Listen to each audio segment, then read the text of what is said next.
If your life depended on the Arkansas Razorbacks hitting a three-pointer, I don't know who you would pick to shoot it. As the Arkansas Razorbacks fall to the Alabama Crimson Tide by a score of 84-69. This is Arkansas Basketball Recap. I'm Daniel Price. That's Jacob Price. Recording this a little bit late. I had a bunch of work stuff, a lot of work people in town. Had to watch the game pretty late. And then, so we're recording this pretty early. So there you go. Had to watch the game late. Had to record it early in the morning. But that's what these are about. Yeah, That's early morning puffiness. that's why the voice is scratchy, all that stuff. But man, this game comes down to a couple of things. One thing about recording the show a little bit late, which I don't like to do, but I try to do one thing when that happens, and that's take advantage of listening to Eric Musselman's press conference. I at least can do that. A lot of times we record and it hasn't come out yet, so. I've never seen him subtly blame officiating the way that he did in this game, in his post game press. He wasn't upset with his players. He was very upset with certain statistical facts that he doesn't think makes sense that have everything to do with officiating. Now, the first thing you can say about this game is that Arkansas played hard. Arkansas played pretty well in every aspect of the game other than shooting the basketball. They didn't shoot the ball well from three. They didn't shoot the ball well from the free throw line.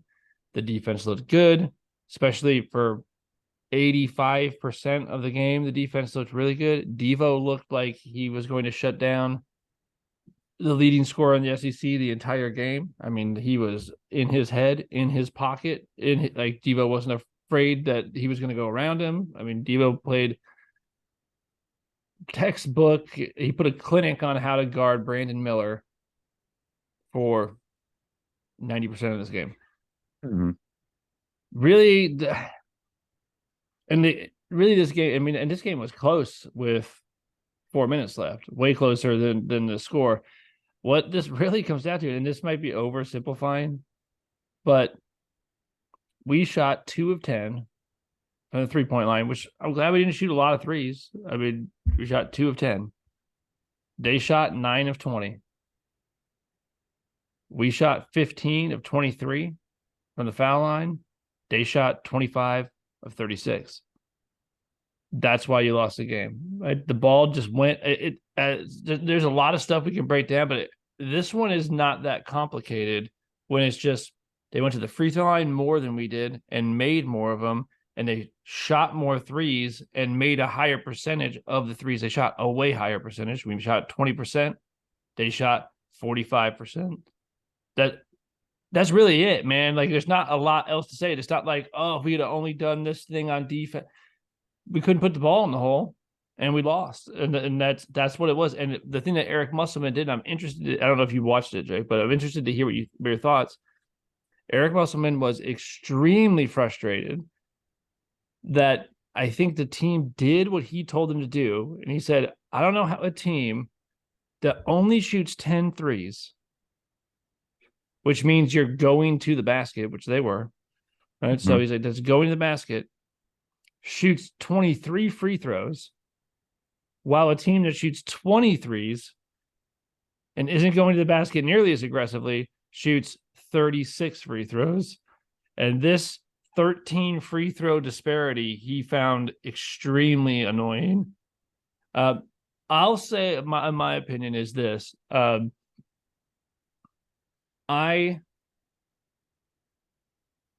didn't think this was a great game officiating wise. Mostly because I thought it was really, really inconsistent, and that stuff bothers me. I don't think that we were just like getting like totally hosed. I don't think we were probably fouling people on drives way more than they were fouling people on drives. I think that's probably true, and that's probably why it really bothers Eric. but I didn't know what was a foul and what wasn't. I mean, they called some stuff that I don't understand. They let some stuff go that I don't understand. That's the part that I think, and I think that kind of stuff really hurts a team like Arkansas when they don't know how they're able to play. Because if another besides putting the ball in the hole, Anthony Black picking up his fourth foul that early on a call that I thought was just horrendous That hurt. really, really hurt us. I mean, it really Mm-hmm. hurt. Yeah, I mean,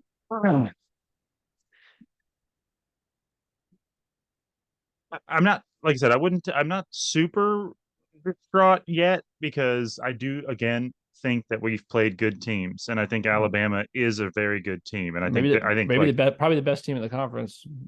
I feel I agree with everything that you said to a certain degree. I tend to be more pessimistic on like as far as focusing on the things that you can control Mm-hmm. that went wrong. And sometimes the calls don't go your way, and sometimes you get goofy refs. And like I said, I did feel like I didn't maybe I didn't feel like the refs were sometimes I've gotten the feeling sometimes where I'm like, oh, these refs like don't like Arkansas. You know what I Yeah, mean? Like yeah, I felt like these refs were kind of just goofy. Like there was calls where I actually thought we fouled the crap out of them and they didn't call it. And it was like I'm talking about like a high school eighth grade ref could see the obvious and even the announcers were confused on multiple occasions where they're like, how is that a block? The guy there was like no contact and one guy's on the ground and there's a block. That's either a flop or a charge. yeah. There's no way that was a block, and they were confused about it. And that There's happened a there was other couple of things. times. There was a call, and the announcers tried to. They were like, "Oh, there's some like, oh, it's all there's a lot of ball up top, but there's some dude." Like Mitchell just just swats it like Yeah, all ball, and you're like, dude, that ain't a foul. That's no, not a there were like foul a in lot of any league. yeah, there were like a lot of body contact. I'm like, there wasn't a lot, and he almost had the ball in his hands by the time he hit his with Yeah, his but body hit. that ain't a foul, Yeah, dude. yeah, no, If I'm playing basketball, if someone tries to call I do that exact thing, and someone tries to call a foul, no way. yeah. I agree that the refs were not great. They called some charges that I thought were blocks. They called some blocks I thought were charges. They did some weird stuff where it was like they just tried to like be neutral in some way, like not giving. I thought that should have been a flagrant. Uh, Yeah, a couple of times. and I'm never like that. Like I don't think very, but I think that I maybe I don't understand flagrant fouls, but like to me, if you do an intentional non-basketball elbow contact to a guy, it doesn't matter if he got hurt or not. Like I'm just like that's a flagrant foul. Like, I mean, it's Well, not a basketball play. What are you it's all doing? about the extension of the arm. It's like if guys always do the thing where they like score and then they like stand right next to the guy's chest and act like, oh, I'm just getting in defensive position. I'm just getting in, Mm-hmm. and it's literally the kid in the back of the minivan going, not touching, can't get mad, not Yeah. touching, can't get mad. You know what I mean? Like, and that's what they're doing. But the second somebody shoves and extends the arm, like to any degree, then Into your neck and jaw. yeah, and then to go look at it and then go, nah, just whatever. That's Here's the like, problem. Do I think it was like a really like dirty player? No, I don't. It's just that I've seen things called flagrant fouls that are way less obvious than that. yeah.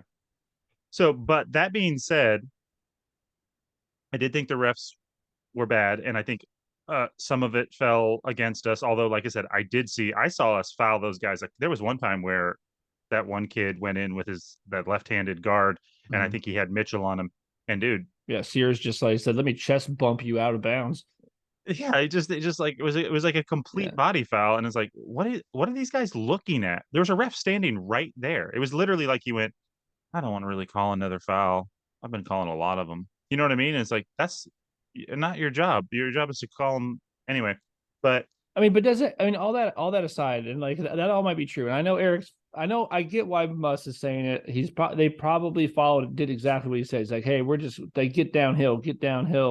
and then a team shoots twice as many threes as you, ends up shooting 15 more free throws than you, and you're like, how? Like, and Well, and I and I get I'll the tell you how though. frustration. I will tell you how, because I actually don't agree with that from Musselman personally. Like, and I like I said, I like him supporting his guys, and I hope that's his strategy is just to try to not deflate them anymore and Mm, discourage them anymore because we are teetering. Like I said, I'm not panicked yet because we've played good teams. I feel actually less bad about that loss than I do the. I think we're like I think at the end of the year, if you had to put your money on like who's going to have a better season and who's going to be there in the end, I think right now, obviously, you take Alabama. Whereas like when we lost to LSU, I didn't say that. Like mm. I think we have better upside than LSU does.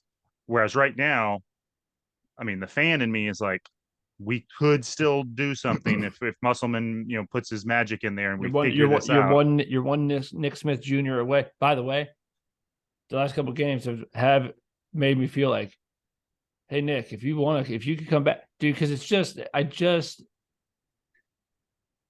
We're going to be close in every game, and we just need a little push. dude, just a little bit. Like, you just need a threat, dude. Because do you know how hard it is? Here's the difference. Maybe this is what you're gonna say. We're playing. We're all up on their shooters, right? We're trying to Mm-hmm. like guard those shooters, which creates driving lanes. Mm-hmm.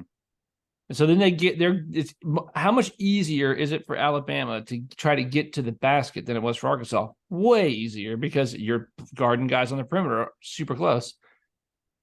One of the reasons it might have been difficult for Arkansas to get fouled is you have guys packed in, standing, like taking up space. That, I mean, you saw it with Council and Black. I mean, I'm surprised, dude. I'm actually surprised that Arkansas is able to score as much as they are with teams playing. It looks impossible to get the ball to the cup, and like Well, that somehow guys like Black and Council are doing a decent amount of it. I'm like, I don't even, are you having to bob and weave around three dudes just to, how many guys you got to break down in like in close quarters to get that basketball to the rim? I mean, it's a yeah. tough ask. Well, we've talked about this all the time. I mean, they didn't play a zone, but they played a soft man, and they were conceding. They weren't conceding 3 pointers, but they were being like, we're just going to be fine until you make a bunch. We're going to be fine with just kind of jumping out and having a hand up. Concede. I don't know. We could have shot a lot more than 10 if we wanted to. Like, Yeah, and we just, it wasn't as bad as it has been the last 2 games, where like our guys are literally standing there with the ball in their hand, like looking around, going, I'll put it this "I way: have to shoot this." they shot 20, we shot 10. That wasn't because their perimeter defense was better than ours. No, That was just because we were like, we don't, and dude, I don't blame. If we had shot 23s, I mean, we had a different conversation where I'd be like, why are we shooting 23s? yeah. So the fouling differential, in my opinion, because and watching the game, it's so much easier to guard people 2 steps off of them. I mean, dude, Mm-hmm. everybody knows it's like I mean, and it's not just obviously I can stay in front of my man way better, but it's also the help defense is closer. It's easier. Like we can go It's under every. easy, it's easier to set up and get into guarding position if I can play off you. Yeah, and I don't I'm even not on my heels. Like I we can get my feet set.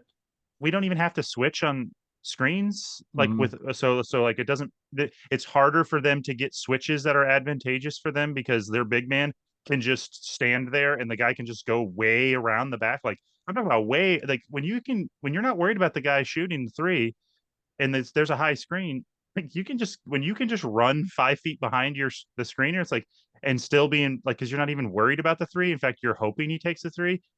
The defense, it's so much easier to play good position defense, and it's difficult to make if you're an offensive player. It's difficult when the lane's packed in, the drive is borderline impossible. You don't want to shoot threes, so what you're left with is I guess I'll take this mid screen and shoot a jump shot, and still I'm shooting a.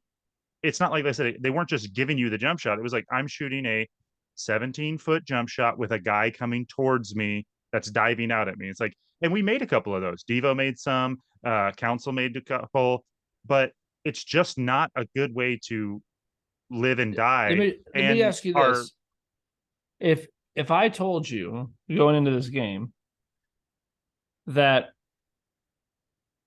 Alabama, we were going to make 2 threes, and Alabama was going to make 9. Mm-hmm. And I told you that Alabama was going to make. Let's see. Let me get these numbers right so I can make sure that I get my scenario right here. So if I told you we're going to make 2 3-pointers, they're going to make 9. If I told you we're going to make 15 free throws, Alabama's going to make 25. And I told you that we were going to be dead even on rebounding and that we were going to turn the ball over 15 times. They were going to turn the ball over 13 times. All those things where everything else is kind of even. We're literally dead even on rebounds. Turnover is very similar. But they're going to make 9 threes. We're going to make 2, and they're going to make 10 more free throws than us.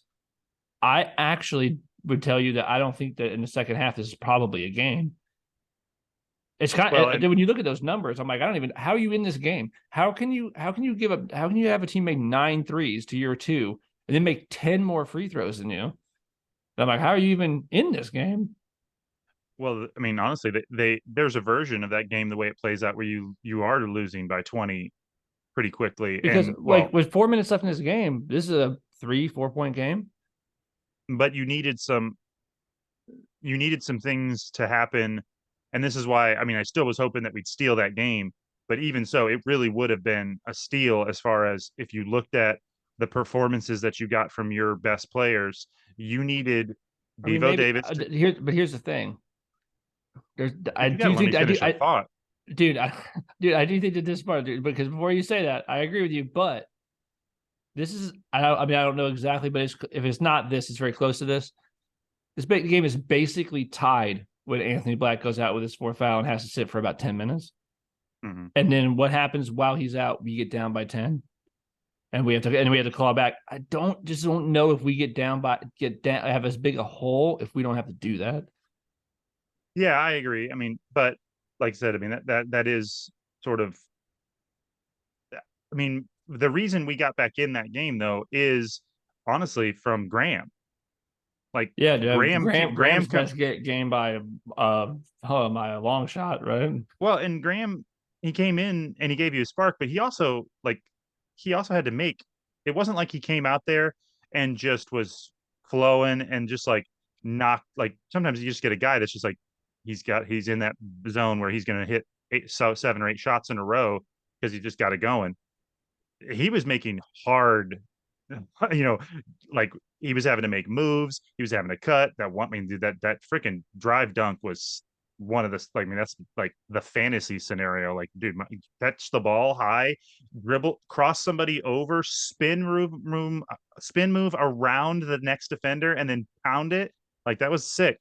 But He had the other time where he got the ball like sort of on the opposite outside the lane, and he just tells, and he's got it, and he's just like telling everyone where to go.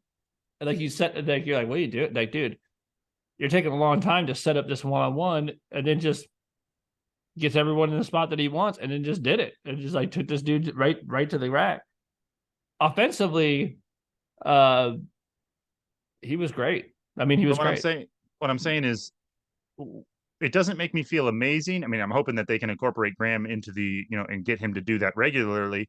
But your sort of baseline 7 guys weren't doing well. Like they weren't scoring at a high clip. They were taking when they were scoring in excruciatingly difficult fashion. I mean, just head down, taking 3 guys, Euro step, falling away, kiss it off the glass. Hopefully, you know what I mean. Like, and half those times you're getting fouled. Or And it was drive in, draw an entire crowd, and then like somehow get like a shovel pass off to the. And some of those passes were really nice, by the way. Those are hard passes to oh yeah, make. And Devo made a couple of really good passes. But like you said, I mean, when they pack it in like that, they are close, tight quartered, and very high level of like, it's either if it gets through, it's a dunk. But there's 5 hands in there. It's very close and very tight. What did you But think about Council not start like him starting both Mitchell twins? It was interesting that he did that. I mean, I know that Alabama has some size and stuff, but that was an interesting move. Well, so this is like, I don't disagree with it, or I actually don't really have an opinion on it. That's probably why I'm like, I don't know what I think about that. It seemed like it was okay. It seemed like it was fine. yeah, that actually a little bit fits into one of my broader concerns. And like I said, if you look back to last year, we were still figuring it out. Now, to be fair, we were starting to figure it out at this point. This is when we started to turn the corner. Just so you know, one of the things that Musselman said, I think he might have been watching our show, and not really, but we're like, if anyone can do it, Musk can do it, and he said very clearly, and he said it multiple times in this press conference, the situation that we are in right now is a much more difficult and uphill situation than last year or the year before, or any year that he's been here. Says this is a much more difficult situation because we can't shoot the ball, and guys don't just learn to shoot the basketball one day.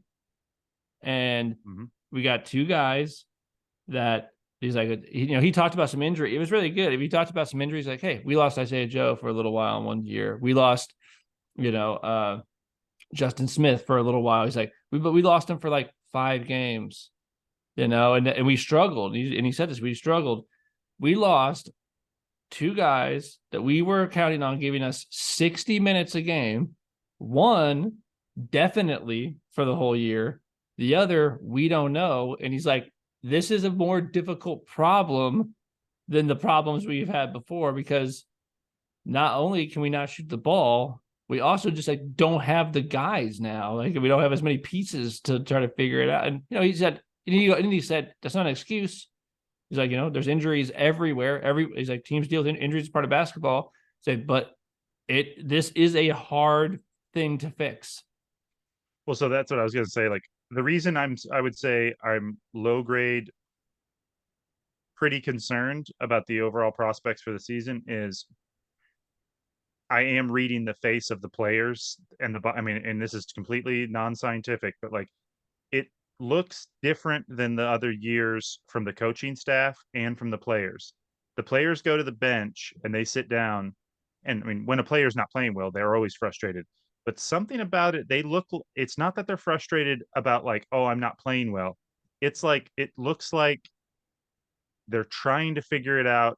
And I mean, the coaching staff and the players, and they don't, it's not that they're like, man, if you guys would just do what I'm telling you to do, you keep not performing. You know what I mean? That's usually coaches like going, what are you doing? I told you to do this and you're not doing this.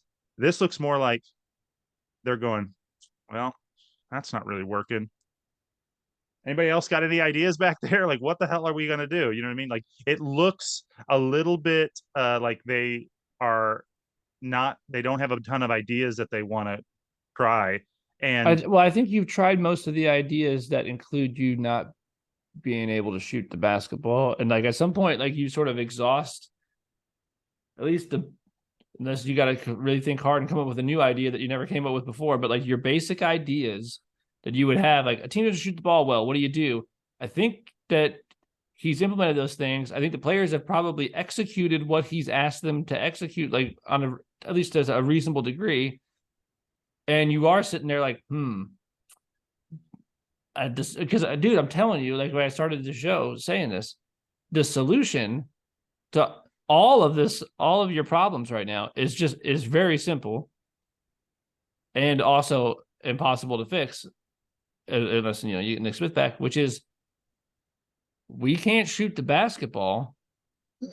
And right, until we can shoot the basketball, I don't know, because also I don't have a solution for you, dude. Like this is in the past, we've been on here, previous years too, being like, dude, we got to get more. We do.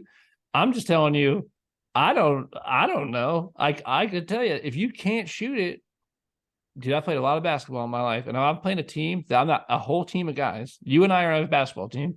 We're playing against a team that I'm not really afraid of anyone on that team shooting threes. The prospects of whatever team we're on winning that game just went through the roof. Just because of the way I get to play defense, dude. The way I get to play defense is going to be so difficult for you if I'm not afraid of you shooting at all. Yeah, and we've said this at nauseum, so I won't go into it, but it does affect the way that you play on offense. I mean, the way that you're able to play on it affects the, for lack of a better word, the spiritual aspect of the game. When your offense is clunky, you have your swagger goes away, and and And when you're you're having to work so hard to score that offense isn't supposed to be nearly as exhausting as defense, but and you're it having to looks like work it so is. hard, dude. That's just Yeah. not how you want it. But also like when those guys that they're mouthing with those guys and they've done so far, it's been really a chippy season. Like I mean, they were chippy with LSU, chippy with Auburn, chippy with those guys last night. And I'm telling you, like when you're being chippy with the guy and he's just able to, you're having to play up in his jock, like and just try your bet, and it's just like you're right up on him, and he's able to keep getting you to foul him because you're having to play so much up on him, and then he's just standing back there like, for lack of a shoot it, bitch, and then you're like, they've got swagger and you don't, and it is affecting the whole rest of the game. And like you said, our defense is good, but it's not great. And part of it's that the level of difficulty of guarding. I mean, you can look at the points scored.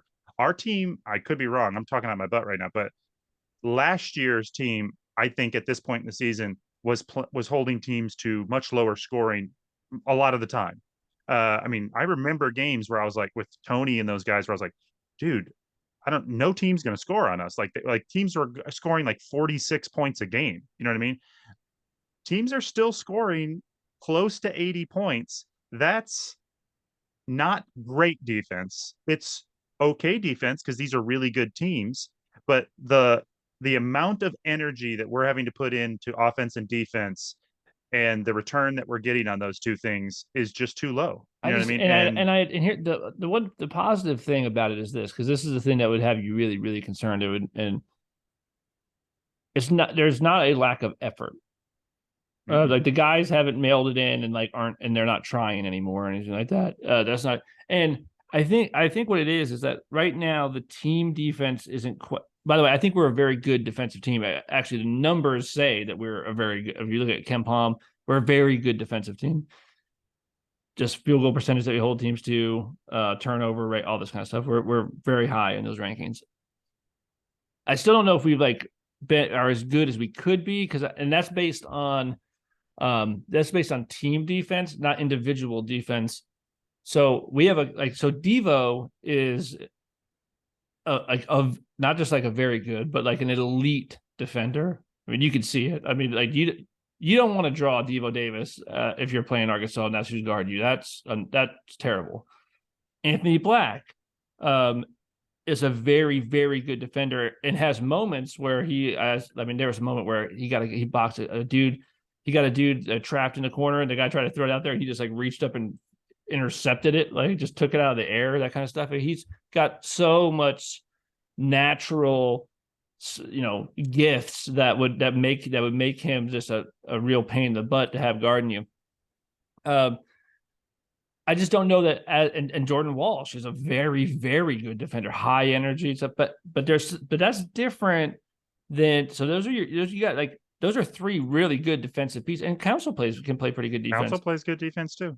But there is a team defense where Musselman talked about this. Actually, when they went on that run, they had done this all game. They had went over screens, and Brandon Miller was getting super frustrated. I mean, I love the announcers being like, Devo knows he can guard Brandon Miller, and Brandon Miller knows Devo can guard Brandon Miller. Like that's awesome. And then two times in that run, Devo went under the screen and he knocked down two threes. Why did he do that? I don't know. He hadn't done it all game. All game he had gone over. He went under. That was it. And that's not. I'm not blaming. Devo played really good defense, but when you can't shoot the ball, your margin for error is so small. I mean, I feel bad for him. Like it's you almost Arkansas almost has to be perfect on defense to win a game like that. They can't mess up against really good teams. They do. Like I said, yeah. I think they'll beat down some. That defense will beat down some teams that have less talented Yeah. offensive players. but against I mean, the number 4 team in the country, like they're good. You know what I mean? Like these are really good Yeah, that's a. I mean, players. They're that's very a. hard to stop. They had 3-point shooters, they had ball handlers, they had big men, they had Yeah. everything you would want. But yeah, I mean, like I said, I still think the defense is good. We have great defensive personnel, great Hmm. bodies, great effort, great individual players. It's just when you're struggling to score the way we are, you're not going to be able to let a team, I mean, and it could be an impossible ask, which is you're going to have to hold teams to below 60 Did to you know? win. Do you know And this? that's Like, hard against really good teams. you know what affects your defense too, and you know this from playing basketball. Defense is a lot easier to play when you put the ball in the hole. Oh yeah. Like, but when you're missing shots, like, and then people are getting out. It's just harder. Like, you can't get set up. You can't get in good guarding position. Like, making shots helps you on defense because For sure. it's really difficult when you're clanking stuff and then you're scrambling to try to get back to where you need to be. It makes it a lot harder. Yeah, I mean, we did play bad transition defense a few times. You know what I mean? Like those guys were so fast that like we just, did the thing where you thought you could turn and jog for one step and then run, and it's like the next thing you know, the guy's even with you, and now you're out of Mm-hmm. position, and then they made some tough Dude, I don't shots. need But we, I don't need Sears like them getting a rebound and then throwing an outlet past him, and then on a fast break, him pulling up and shooting a leaner three with all his momentum going for it and just making it. And you're like, that's a terrible shot. yeah, You don't need you making that. but we were playing decent perimeter defense, and for them, I mean, like it was an open look for him. I mean, it was still a wild shot, but like, I mean, Mm-hmm. the guy probably makes some of those. You know what I mean? And he was like, Yeah. "Hey, I'm open for the first time." But yeah, I mean, honestly, I guess overall, I mean, sort of redundant. We keep talking about it. The shooting's affecting everything. It's a bummer because there's so many other things to love about this team. Mm. It's just like if you could just I mean, you don't have to be a great sheet. If you would just hit a couple of shots, like You it might would, be a Nick Smith away. yeah. Um, but I think the most disconcerting thing to look at the negative is the coaching staff to me looks a little bit not confused, just out of ideas. And I feel like you see that with not out of ideas, but they don't know what to do, and they're throwing stuff at the wall. And I think you see that in the last couple of games, the way they've been subbing. I mean, they've just been trying different things at different times. They're throwing Mm. Pinion at weird times. I mean, they took he took the first time he put Graham in, he took We took Wall uh Jordan out. Jordan out for kind of a long time. Mm-hmm. And that was interesting. You know, I mean, I didn't really that first time it didn't really. I mean, Graham played pretty well. You know, it was okay, but you can just tell. I mean, the idea that at that point in the game that you take maybe your best defender out for a protracted amount of minutes is interesting. So I'm not sure exactly. I mean, I think he just needed some offense, and he was just like trying to get a spark. But I'm just saying those kind of substitutions and stuff let you know that like he's trying different things. You know, he's pouring different things in, and then like it just lets you know that uh, this stuff isn't Musselman's not magic. He Mm-hmm. actually is like trying. He's got pieces, and there's only so much you can do with them, and he's trying a lot of Well, different it's things. like we've said before. We've said this, you know, since Musselman's first year, after his first year. I'm confident. I think Eric Musselman is one of the best coaches in the country. And I'm confident that if it can be fixed, that he will figure out how to fix it. But there is a qualifier in there, which is if it can be like, and you might, and if you can't shoot the ball at all, and that's the way the teams are going to play defense, it might not be fixable in an Elite Eight run way. Right. Yeah, Yeah. it depends on what you're asking for. Like he's gonna fix it to where you win a lot of basketball games, but can he fix it where your ceiling is still that high? You know, if anyone can, I think it's Eric Musselman, but maybe nobody can. You know, Yeah. and uh, I do. I mean, I do think that a game like yesterday is the is the kind of game where you're like Nick Smith would have helped a lot in a situation like that. He helped everybody else a lot, you know. Mm-hmm. And so we'll see. I mean, he's still. I thought like he probably wasn't coming back. I read something yesterday where, uh, a reporter who had talked to his agent said that he intends on coming back, in February. That just said, because they said, "Are you shutting him down?" And he said, if his knee is all right, I mean, there's this is an if, but he says if his knee is all right, he plans on returning to the team in February. Well, so all right, maybe. I mean, maybe that's what happens. But I hope so. Yeah, we could definitely use another guy. Um, what is real quick it before we go? I mean, I think your player of the game, which we had to, it's if Devo hadn't gone under two screens and had continued the Brandon Miller shutdown that entire game, I think I'd have just like given it to him. I still think that maybe you give it to him. I mean, Devo had not only that, but he actually hit some really some. We only hit two threes. He hit them both, and they mhm. were big.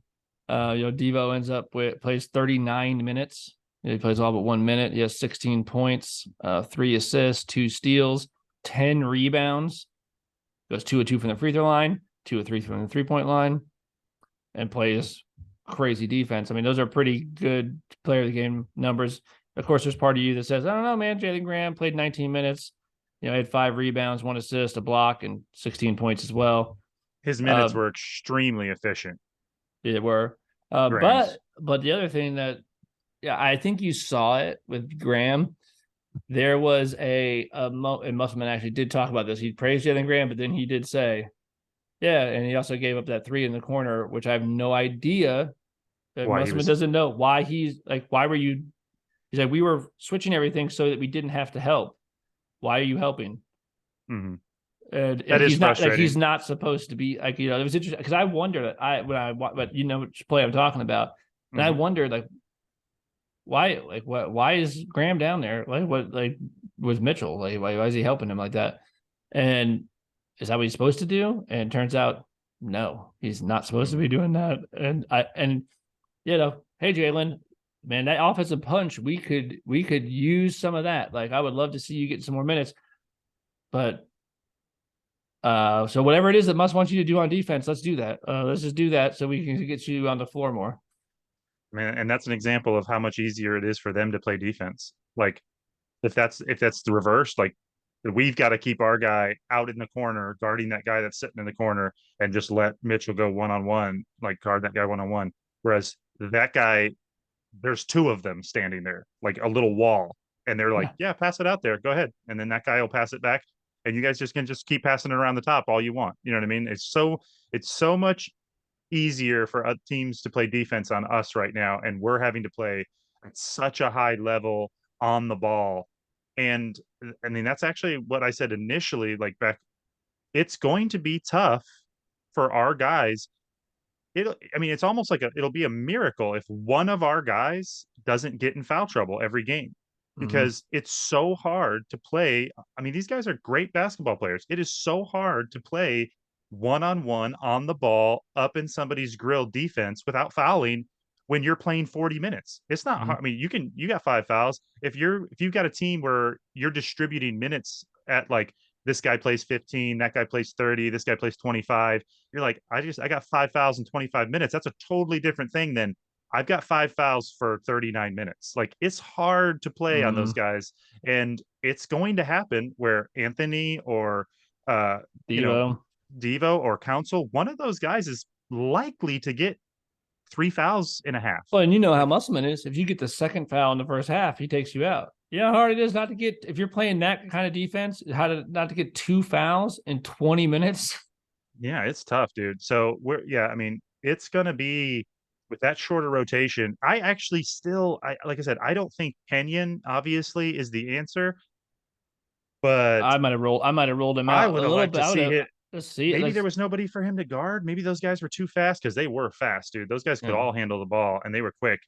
But I would have liked to seen him in the corner a few times and have on those drives that Council was doing. So I would like to see him thrown out there a little bit, you know, just to see because, like, I mean, the 3 pointers, it's like the dunks. It's contagious and Mm-hmm. it hypes the crowd up, especially the local kid. Like I mean, it's like, I mean, and he did go out there for a second, but it's like I'd like to see him. Well, he put him out there at what it was the very end of the first half, and I think the muscle was like, "Hey, I don't know if he thought there might not be another defensive possession, so he's like, we're throwing Penny out there, maybe we'll get a three real quick."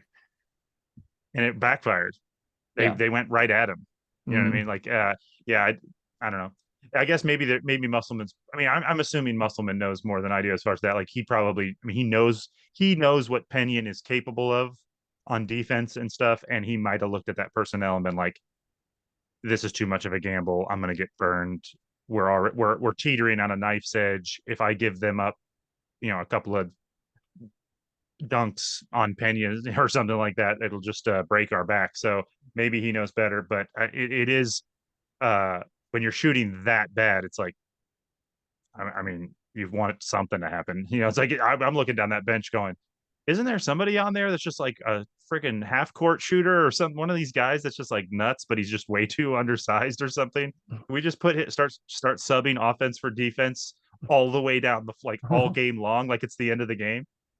Yeah, Pinion's just going to come in when you know you're on offense just over and over and just over sit on again. the bench. Just pull your chair over to the shot clock and or the scores table and just sit there the whole time and just like every time there's a dead ball and it's an off you're going on offense, just jump in there.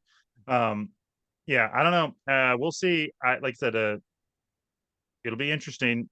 We could definitely use a couple of the weaker SEC teams to rack up a few wins before this gets out of control Yeah, but because we got Vanderbilt next, so but we got to go to Vanderbilt. So that's I mean, dude, nothing's a gimme when you're like that, So yep, but I mean, like you said, we were started out bad last year, but if we lose one more game, we're in a worse position yeah. than we were last year. You know what I mean? Like, Hey, just remember, guys, could be worse.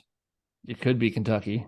could be Kentucky, and you don't get to say that very often. Nope, no. So, and hey, as long as if we're gonna be struggling a little bit, I actually do take some solace. There's a nice balm that I put on my soul, my basketball soul, when I see that Kentucky is just having a nightmare of a season. Yeah, and I mean, I did like hearing the announcer say he did when they were talking about Texas that he didn't think Texas was a top 6 or 7 job. He's like, Mm-hmm. it's a good job, but it's not a 6 7. And I agree with that. It's not in there with the like like Kansas and the No, it's not. It's not. Kentucky's and the Dukes. Listen to Um, me. Listen to me, Razorback Foundation. I don't care what this season looks like. I don't care if we don't win another game this season. If Texas comes knocking on the door, you better get that checkbook out and figure out what's going on. Because I know one thing: I don't think Texas is a better job than Arkansas. But you better not let them just throw more money at this dude. Like you need to do what you need to do. and right in really small print underneath that new contract that he's signing, just put in there in real tiny so he can't see it. Be like, and you have to recruit 3 shooters every year. Whether or not they can play defense or not, you have to recruit some guys that can shoot. Well, I think he'd be like, I did. They were Trevor Brazile and Nick Smith, and they're not here. Yeah, Like, that's true. that's basically what he said in the press Although, conference. Like Trevor Brazile was shooting like 40% from three. although I don't know, that's not why he brought Brazil in. You know what I mean? Like, No, but it's like a bonus. to, You're like, oh, cool. Like he'll be a shooter, and then you have Nick Smith is a scorer shooter. Yeah, dude. Like you're like because I don't think Musk wants to be a guy that's just like loaded up with shooters because that's not the kind of ball he wants to play. But he thought he had a couple that were gonna like, and then it would be good. And that was a bad combination. Like that was a bad combination of dudes to go down. yeah. And the fact of the matter is that, I mean, defensive players that are also like I'm talking about elite defensive players that are also high level scorers are, That's a rare thing, uh, dude. well, they're NBA players. Mm. Like those guys are rare. Like those are two different kind of mindsets, and you get a lot of times where like a great defensive player is capable of scoring. Obviously, they're good athletes, and you get a lot of times where a great offensive player plays good defense in spurts and stuff. But to have the bodies like Anthony Black and those guys, if those guys were step back shooters, I mean, they'd be like Doncic. You know what I mean? Like Yeah. it's just rare that to have a guy that's like super By the way, long, super Don just don't play defense. well, that's true too. Like, I mean, like, so to have all those things, I mean, that's just a unique player, and there's just not a lot of those guys, you know. But Yeah, I'm struggling to think of one. Michael Jordan. He's not. He don't shoot threes. Well, no, but at the time, he was an elite shooter. I mean, he was one Yeah, of the best shooters, you know, up to yeah. that point, even though he didn't, because they just did. Clay Thompson back in the day. He was. I mean, that's your 3-and-D guy. You know, your knockdown defender on the perimeter that also just can just drill threes. That was, that's young Clay. I don't know about Clay post. Certainly he's not the defensive player he once was, not because he doesn't want to be, but his body doesn't let him be. But yeah, it's guys like that. But dude, those guys are rare. I mean, like those, it's Paul George. Yeah, There ain't a ton of Paul Georges out there. yeah. No, I mean that is true. When you try to think of a guy that's like really just an offensive juggernaut and an amazing one-on-one defender, they are few and far between. Kawhi You Leonard know, when he plays, but he's and not even he even like can't. a real. He's not like a He's not a great shooter. He's just ridiculous body. yeah Can't be stopped driving. You know, it's like Giannis or something. yeah. But anyway, well, All we right, probably ought to. man. We're just yammering now. Yep. So Give me. I need Drew Holiday to come to. Do you have any eligibility left, Drew Holiday? Do you come to University of Arkansas? You play defense and shoot. All right, man. Well, we'll be back to break down the Vanderbilt game, and hopefully we're talking about that dub. oh, dude, if we're not, I'm gonna be. I haven't panicked yet because we've only played good teams, and we haven't gotten blown out, which I think we could have if you looked at like how we're shooting stuff. But if we start losing these games that we've got to win, like we've definitely put ourselves in a position where our room for error is shrinking. You know what I mean? Like Mm-hmm. you can't lose very many of these I think games. what is the schedule right now? I think the schedule is at um it's at Vanderbilt, and then what's the game between Vanderbilt and Ole Miss? It is it at Missouri? Are we at two? Is that what it is? Let's Ole see. Miss is coming up, right? Ole Miss is And then is Missouri. well, no, Ole Miss is no. So okay, so we got Saturday we go at Vanderbilt. Wednesday at Missouri. Then the following Saturday, Ole Miss comes to Fayetteville. So our next two games are road games. You got at Vanderbilt, man, and then you got at Missouri. You got to get that. You got to get that win at Vanderbilt because at Missouri is tough. No, at Missouri, dude, like it'll be a miracle if we win that game because like they're gonna have something for us. Yeah. Their fans are gonna have something for us. If we're struggling the way we are now, dude, like it'll be a I don't know. I can't. There's not a. I have a hard time envisioning how we win that game. You know what I mean? Like I'm saying, unless something changes where, not, and I don't mean we shoot well, but something in the mechanics they figure out how to, because they did cut and move a little bit better at times, although Mm-hmm. sometimes it still looked stagnant. But like maybe another couple of practices, because like I said, they got this week, and then maybe if they win Vanderbilt, then they have another layoff, and maybe by Missouri, they've got to get easier buckets. If they can Yeah. get easier buckets, but if it looks like the way this last game looked, it's hard to imagine how you don't lose to Missouri. And it's like you said, if you lose to Vanderbilt, dude, if you're going in a huge conference hole that is getting scary. Yeah. So, Yeah. And it's tough, dude. SEC is tough. Dude, you don't want to lose games that you're supposed to win. mhm. So, all Makes right, me wish we man. had got that LSU game, but Yeah. so Yeah, for sure. Well, all right. We'll be all right, man. back on Saturday. All right, see you All right. guys. See you.